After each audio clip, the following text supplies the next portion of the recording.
সুপ্রভাত, আবার চলে এলাম সকলের সামনে আমাদের রান্নাঘরে।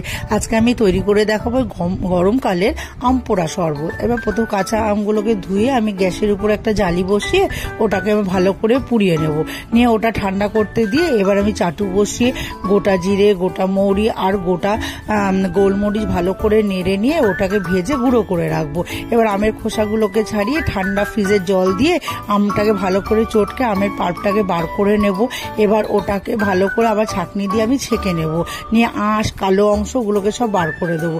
দিয়ে ওর মধ্যে এবার পরিমাণ মতো চিনি, বিট লবণ, সাদা লবণ, পুদিনা পাতা কুচি আর যে ভাজা মশলাটা করে রেখেছি ওটাকে দিয়ে ভালো করে ব্লেন্ড করে এবার কাঁচের গ্লাসে আইস কিউব দিয়ে ওটাকে ঢেলে আমি পুদিনা পাতা সাজিয়ে পরিবেশন করব। তাহলেই রেডি আমার আম পোড়ার শরবত।